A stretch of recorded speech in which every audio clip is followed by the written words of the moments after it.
Deputy CM Pawan కళ్యాణ్పై అనుచిత వ్యాఖ్యలు చేశారని ఆరోపణ మీద కేసు నమోదు చేసినటువంటి హిరమండలం పోలీసులు కొత్తూరు పోలీసుల ముందు విచారణ హాజరు కావాలని ఎమ్మెల్సీ దువ్వాడ శ్రీనికి నోటీస్ జారీ చేశారు. ఈరోజు ఆయన విచారణకు వస్తారన్న క్షణం నుండి కూడాను అడుగడుగున పోలీసుల పహారా మధ్య ఎట్టకేల 11 గంటలకు పోలీస్ స్టేషన్ లోపల అడుగుపెట్టారు. సుమారు 9 గంటల పాటు పోలీసు విచారణ ఎదుర్కొన్న ఆయన ఎటువంటి ప్రశ్నలకు సమాధానం చెప్పారో, అసలు పవన్ కళ్యాణ్ అనుచిత వ్యాఖ్యలు చేసినటువంటి ప్రశ్నలే తలెత్తే లేకపోతే ఇతరత్ర ఏమైనా ప్రశ్నలు తలెత్తే అనే విషయం దువ్వాడ శ్రీని అడిగి తెలుసుకుందాం. అసలు ఏంటి 9 గంటల పాటు ఒక మర్డర్ చేసిన వాళ్ళకు కూడా ఇన్ని గంటలు విచారించే పరిస్థితి, ఒక ఎమ్మెల్సీ హోదాలో ఉన్నారు, అది కూడా ఒక నాయకుడు అధినాయకుడిని అనుచిత వ్యాఖ్యలు చేసిన ఉద్దేశంతో ఆయన మీద అభిమానంతో మీరు చేసినట్టు వ్యాఖ్యలకి అది కూడా 18 నెలల తర్వాత ఈరోజు పిల్లలు వెనుకున్న ఆంతర్యం. ఈ కేసు ఇప్పుడు 25వ సంవత్సరంలో నమోదు చేశామని దానికి హాజరవ్వమని గతంలో ఏడాది క్రితం నాకు నోటీస్ ఇచ్చారు. ఆ నోటీసులో 10 గంటలకు హాజరవ్వాలన్నారే తప్ప ఏ తేదీ అని చెప్పలా. దాని గురించి పలుమార్లు నేను ఫోన్ చేసి అడిగాను ఏ తేదీని రావాలన్నది చెప్పలా. సడన్గా ఈరోజు నాకు నువ్వు రా అని చెప్పి పిలిచారు. చట్టాన్ని గౌరవించే వ్యక్తిగా, ఒక అడ్వకేట్గా, ఒక ప్రజాప్రతినిధిగా నేను ఈరోజు స్టేషన్కి డైరెక్ట్గా రావటం జరిగింది. వచ్చిన తర్వాత కొన్ని తప్పుడు వ్యాఖ్యలు, అంటే నేను తిట్టని బూతులు, నేను మాట్లాడని మాటలు, నేను వాడని పదజాలాన్ని అందులో పెట్టి ఇక్కడ సంతకం పెట్టండి అన్నారు. ఏంటి మీరేమనుకుంటున్నారు? నేనేమైనా మతిస్థిమితం లేనోడిని అనుకున్నారా? నేను ఒక ఎంఏ ఇంగ్లీష్ లిటరేచర్ బిఎల్ స్టూడెంట్నండి, న్యాయవాదిని, అలాగే ఒక ఎమ్మెల్సీని అప్పర్ హౌస్ నుంచి. మీరు పెట్టిన దిక్కుమాలిన ఈ రాతలకి మీరు బూతులు నేను తిట్టానని రాస్తే నేను సంతకం పెట్టాలా? ఆడియో ఎవిడెన్స్ కూడా స్పెసిఫికేషన్ చేయాలి. కేవలం అక్కడ మీరు పేపర్ మీద పదాలు మాత్రం పరిగణలోకి తీసుకున్నారు. ఆడియో మీరు చేసిన అనుచిత వ్యాఖ్యలు అని చెప్పి సోషల్ మీడియా బేస్గా జరిగిన ఆడియోను కూడా ఈరోజు పరిగణలోకి తీసుకున్నారు. ఆడియోలో నేను ఏవైతే డిబేట్లలో ఒక ఎమ్మెల్సీగా, ఒక ప్రజాప్రతినిధిగా, ప్రతిపక్ష పార్టీకి సంబంధించి, వైఎస్ఆర్సీపీకి సంబంధించి నేను ఏవైనా ఆరోపణలు చేస్తుంటే ఆ ఆరోపణల మీద వాళ్ళు అడుగుంటే బాగుండేది. వాళ్ళు అడిగింది ఆరోపణల మీద కాదు, మరికొన్ని మాటల్ని వక్రీకరించి అవి రాసి వీటికి సంతకం పెట్టండి అన్నారు. నేను పెట్టను అన్నాను. కానీ 9 గంటల పాటు ఈ వాదోపవాదంలో ఒక న్యాయస్థానంలో కూడా జరిగిన పరిస్థితి కదండి. మరి చరిత్ర లేదు ఏమండి? 351 క్లాస్ 2, 353 క్లాస్ 2, 67 ఐటీ యాక్ట్, 41 నోటీస్తో పంపించేయచ్చు. అంటే 35 క్లాస్ 3 కొత్త చట్టం ప్రకారం, బిఎన్ఎస్ఎస్ ప్రకారం పంపించేయాల్సిన దానికి 10 గంటలు నిర్బంధించారు. సరికదా? మళ్ళీ నోటీస్, మళ్ళీ మీరు 5 రోజుల్లో రావాలని నోటీస్. ఇది ఎక్కడైనా ఉందా? ఇది ఏమిటి దౌర్జన్యం? దీని టిక్కల్లో ఇదే అంశంపై 2 పర్యాలు మీరు పోలీసుల ముందు విచారణకు హాజరయ్యారు. అక్కడ ఇటువంటి ప్రశ్నలు ఉత్పన్నం కాదు. కానీ ఈరోజు మిమ్మల్ని విచారణ నిమిత్తం ఇటువంటి రిమోట్ పోలీస్ స్టేషన్, నక్సల్ ప్రభావిత ప్రాంతం, హైపర్ టెన్సిటివ్ పోలీస్ స్టేషన్, అటువంటి పోలీస్ స్టేషన్ వద్ద ఇన్ని గంటల పాటు విచారణ వెనుకున్నటువంటి ఆంతర్యం ఏమని విషయాన్ని మీరు ఇన్ని గంటలు ఏం లేదు సార్. ఈ ఇటీవల కాలంలో 75 కోట్ల కుంభకోణం జిల్లాలో జరిగింది. అది పెందుర్తి రైస్ మిల్లో బడుగు బలహీన వర్గాలు, పేదవాళ్ళకి చెందినటువంటి బియ్యాన్ని తక్కువ ధరకు కొనేసి ఎక్కువ ధరకు ప్రభుత్వం దగ్గర డబ్బులు తీసుకొని 4 నుంచి 5 లక్షల రూపాయలు, అంటే 35 కోట్ల రూపాయలు అచ్చెన్నాయుడు స్వయంగా సంపాదిస్తున్నాడు. అదే కాకుండా ఊక పేరుతో కూడా మరో 35 కోట్ల రూపాయలు. అలాగే సార్టెక్స్ రైస్ మిల్లర్స్కి ఇవ్వాల్సిన డబ్బుల్లో కూడా 10%, మొత్తంగా 75 కోట్ల రహస్యాన్ని ఛేదించాను. వారం క్రితం మాట్లాడితే వీళ్ళకి అచ్చెన్నాయుడు ఏం చెప్పాడంటే, శ్రీని తెచ్చి స్టేషన్లో కూర్చోబెట్టి ఏం పీకుతావు రా అచ్చెన్నాయుడు? నాకు స్టేషన్లో కూర్చోబెట్టి ఏం చేస్తావు? రెడీ ఉంచేయి, ఈ రాత్రి కూడా ఉంచేయి, ఈ రాత్రి రెడీ, రేపు రెడీ, 6 నెలలు రెడీ, నువ్వు సిద్ధమా? జాగ్రత్త, మళ్ళీ జగనన్న రూలింగ్లోకి వస్తారు. అచ్చెన్నాయుడు గుర్తుపెట్టుకో, ఇంతకు అంత అనుభవించే రోజు వస్తుంది. మేము దేనికనే సిద్ధం. నీ అన్న ఎర్రన్నాయుడు నాకు 62 రోజులు జైల్లో పెట్టించాడు. ఆ అనుభవం ఉంది. ఎన్ని రోజులు జైల్లో ఉండడానికైనా సిద్ధం. నీలాగా నేను అవినీతి చేయలా, అక్రమాలు చేయలా, భూదందాలు చేయలా, ప్రభుత్వ అధికార దుర్వినియోగం చేయలా. దమ్ముంటే నిరూపించిన మంత్రివి. నేను ఇప్పుడు ఈరోజు ఎమ్మెల్సీని, అపోజిషన్లో ఉన్నాను, సస్పెండ్ అయి ఉన్నాను, ఒంటరిగా ఉన్నాను. దమ్ముందా? నిరూపించగలవా? అవినీతి తీయగలవా? అంబేద్కర్ సాక్షిగా అడుగుతున్నాను. అంబేద్కర్ రచించిన రాజ్యాంగం మా భగవద్గీత లాంటిది. ఒక ఎంఏ ఇంగ్లీష్ లిటరేచర్ లా స్టూడెంట్గా చెప్తున్నాను. నేను ఒక్క తప్పు చేశానని దమ్ముంటే నువ్వు నిరూపించలేకే ఐటీ సెక్షన్స్ పెట్టి స్టేషన్కి రప్పించి ఒక ప్రజాప్రతినిధిని చూడకుండా 10 గంటల పాటు కూర్చోబెట్టి పచ్చి మంచినీళ్ళు కూడా తాగలేదు. ఆకలితో కూర్చున్నాను, ఆకలితో అలమటించిపోయేటట్టు నాకు కూర్చోబెట్టారు. నాకున్నటువంటి ఆరోగ్యపరమైన ఇబ్బందులు కూడా ఉన్నాయి. నా ప్రాణానికి ఏమైనా జరిగితే ఈ జిల్లా పోలీస్ అచ్చెన్నాయుడు మీరే బాధ్యులని న్యాయస్థానాలకు తెలియజేస్తున్నాను. అంబేద్కర్ గారి దగ్గర తెలియజేస్తున్నాను. మీరే వీటన్నిటికి కారణం. 9 గంటల పాటు విచారణలో మీరు తేటతెల్లని చేసినటువంటి ఆరోపణ ఇటీవల ఏదైతే పీడిఎస్ రైస్కి సంబంధించింది దాన్ని పరిగణనలు తీసుకొని ఇటువంటి రిమోట్ పోలీస్ స్టేషన్లో మీకున్న బలాన్ని తగ్గించడానికి చేసినట్టు వ్యూహంలో మీరు సక్సెస్ అయ్యే పోలీస్ ముందంటే ఏంటి నా బలాన్ని తగ్గించేయడానికి అచ్చెన్నాయుడు ఎవడండి లఫుట్? ఆయన అన్నేంటి తగ్గించేస్తాడు.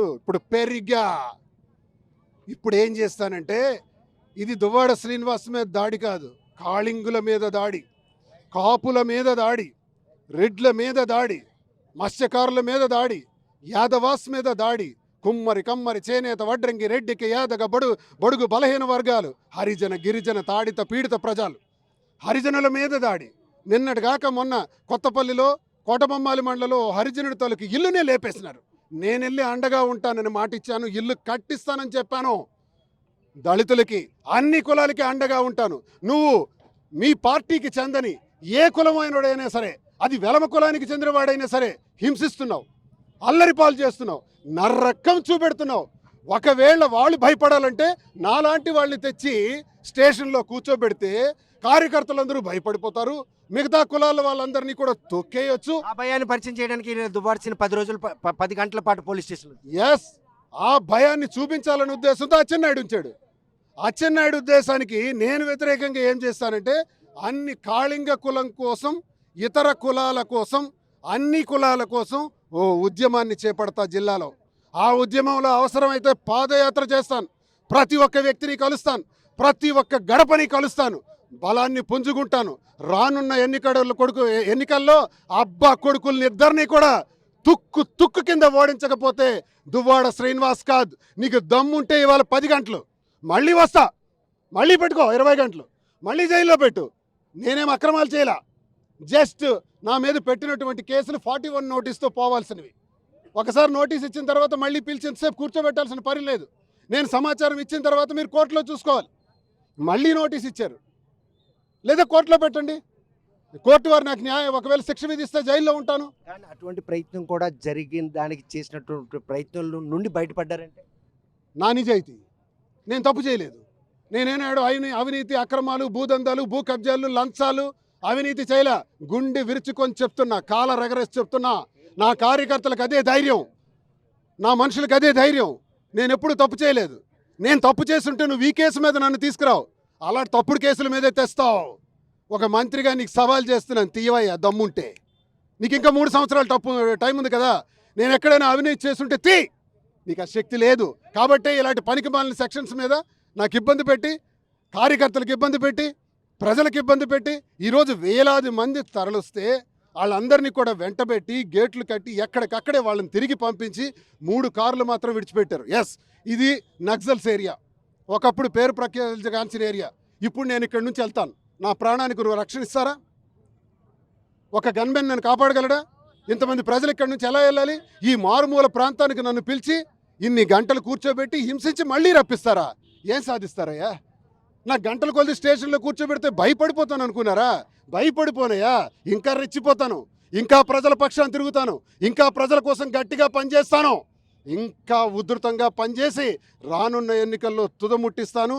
కూటమి ప్రభుత్వంలో పర్టికులర్గా తెలుగుదేశం పార్టీకి చెందిన అచ్చెన్నాయుడు, జనసేనకు చెందినటువంటి పవన్ కళ్యాణ్ ఆ బ్యాచ్ చేసినటువంటి దాడి ఇది. ఏ రోజు కూడా బీజేపీ వాళ్ళు నా మీద కక్షాదింపు చర్యలు చేయలా, ఏ రోజు అరెస్ట్ చేయాలని చెప్పలా. వాళ్ళకి నేను ఈ కూటమిలో కలపట్లేదు. కేవలం ఈ 2 పార్టీలు మాత్రమే నా మీద ఈ దాడులు చేస్తున్నాయి. ఒకవేళ ప్రజాప్రతినిధిగా, ఒక అడ్వకేట్గా అయినప్పటికీ నా మీద ఈ దాడులు చేసి భయపెట్టాలనుకుంటే నేను భయపడను అచ్చెన్నాయుడు.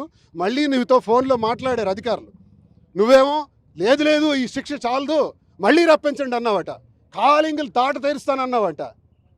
తీర్చు, నేను రెడీ, నేను సిద్ధంగా ఉన్నాను, మళ్ళీ పిలిపించు, లేదు ఈ రాత్రి ఉండిపోమంటావు చెప్పు, ఉంటా. నేను భయపడే గుండె కాదయ్యా ఇది. ప్రజల కోసం అహర్నిశలు కష్టపడతాను. నా కోసం వచ్చిన ప్రతి కార్యకర్త, ప్రతి గ్రామం నుంచి ఉదయం నుంచి ఈ క్షణం వరకు కనీసం పచ్చి మంచినీళ్లు తీసుకోకుండా పోలీస్ స్టేషన్ దగ్గరే అలా నిలబడి అహర్నిశలు సహకరించినటువంటి వాళ్ళందరికీ కూడా నా సాష్టాంగ ప్రణామాలు తెలియజేస్తున్నాను. చూస్తే కనుక వచ్చిన క్షణంలోనే ఇటువంటి పరిణామం ఒకటి జరుగుతుందని మాధురి ముందే ఊహించింది. మేము ముందే ఎక్స్పెక్ట్ చేసామని చెప్తున్నాం కదా, ముందే ఇవన్నీ ఎక్స్పెక్ట్ చేసే వచ్చాం మేము. లోపల మాధురి ఏం తప్పు చేసిందని వాళ్ళు కేసు కట్టారు, ఇప్పుడు ఎఫ్ఐఆర్ వేశారు. ప్రజాస్వామ్యం కాపాడాలి, దువ్వాడ శ్రీనివాసుని విడుదల చేయాలి అని అంటే నేరమంట. ఆ దానికి ఇప్పుడు ఎఫ్ఐఆర్ వేశారు. చూసారా, అంటే మాధురిని భయపెట్టి దువ్వాడ శ్రీనివాసుని భయపెడితే మేము తట్టాబుట్టా సర్దుకొని పారిపోతాం అనుకుంటున్నావా? చూస్తే కనుక 10 గంటల పాటు పోలీసు విచారణకు హాజరైనటువంటి దువ్వాడ శ్రీని మాత్రం పొంతనలేని సమాధానం చెబుతూనే వారు ఏదైతే నోటు ప్రిఫర్ చేశారో ఆ నోటుపై సంతకాలు పెట్టాలి, తాను పవన్ కళ్యాణ్పై చేసినట్టు వ్యాఖ్యలు ఏవైతే ఉన్నాయో ఆ వ్యాఖ్యలకు సంబంధించిన ఆడియో రికార్డింగ్ కూడా ఉంటుంది, వీడియో రికార్డింగ్ ఉంది. అవి కాకుండా వారికి నచ్చినట్లుగా ఆ అనుచిత వ్యాఖ్యల్ని మాత్రం పేపర్ మీద పెట్టడం జరిగింది. ఆ పేపర్ మీద సంతకం పెట్టాలని చెప్పి 10 గంటల పాటు పోలీసులు విచారణ ఎదుర్కొన్నటువంటి దువ్వాడ శ్రీని నమ్మలేని వాస్తవాలను కూడాను ఈరోజు ఆర్టీవీతో పంచుకున్నారు. ఏదైతే ఇటీవల పీడిఎస్ రైస్లో 75 కోట్ల రూపాయల కుంభకోణాన్ని మాత్రం పక్కా సాక్ష్యాధారాలతో బాహ్య ప్రపంచం చెప్పాననే ఉద్దేశంతో కేవలం మంత్రి అచ్చెన్నాయుడే తనపై పోలీసుల్ని నిర్బంధించాలని చెప్పి ఆదేశాలు జారీ చేశారు. పోలీస్ స్టేషన్లో కూడా కమ్యూనిటీ పరంగా కూడా ఆయన ప్రస్తావించారు. పోలీసులు అదేవిధంగా మంత్రులు ఇద్దరు సంభాషణ కూడా ఆయన చెవులారా విన్నాను. ఇటువంటి పరిణామాల నేపథ్యంలో భవిష్యత్తులో తన్ని ఈరోజు 10 గంటల పాటు విచారించిన తర్వాత 3 రోజుల తర్వాత మళ్ళీ రావాలని ఆదేశించాం. అంటే మానసికంగా దువ్వాడ శ్రీను వర్గీయులను కూడాను చిత్రహింసలు చేసేందుకు చేస్తున్న ప్రయత్నంలో భాగమే తను 10 గంటల పాటు విచారణ చేపట్టారు. ఇటువంటి రిమోట్ నక్సల్ ప్రభావిత ప్రాంతం Kothuru hyper sensitive police station. అటువంటి స్టేషన్లో ఉదయం 10 నుండి రాత్రి 9 గంటల వరకు ఇటువంటి విచారణ మునిపెన్నడూ లేదు. జిల్లా చరిత్రలో ఇదొక చీకటి రోజుగా ఆయన పరిగణలోకి తీసుకుంటారు. ఇటువంటి బెదిరింపులు తగ్గేదేలే. ఎట్టి పరిస్థితుల్లో భవిష్యత్తులో కూటమికి సంబంధించినటువంటి తెలుగుదేశం జనసేన పార్టీలు రెండు తనపై కక్షపూరితమైనటువంటి ధోరణి ప్రవర్తిస్తే ఎట్టి పరిస్థితుల్లో వారికి మూతోడు జవాబు ఇచ్చేందుకు అన్ని వర్గాలతో కలుపుకొని జిల్లాలో సామాజిక వర్గాలను అణగతొక్కేందుకు అచ్చెన్నాయుడు చేస్తున్న ప్రయత్నాన్ని ఎట్టి పరిస్థితుల్లో తిప్పి కొడతాను. 2029 ఎన్నికల్లో బాబాయ్ అబ్బాయిలు ఇద్దరు కూడా ఇంట్లో కూర్చుంటపోతే నేను దువ్వాడ శ్రీని కానని చెప్పి ఆయన సవాల్ ఇస్తున్నారు. మరి ఈ విషయంలో కూటమి ప్రభుత్వం ఆయన ఏ విధంగా భవిష్యత్తులో హింసిస్తూ అన్న విషయం వేచి చూడాల్సిందే. కొత్తూరు నుండి వీడియో జర్నలిస్ట్ రామకృష్ణతో సత్యం, ఆర్టీవీ శ్రీకాకుళం.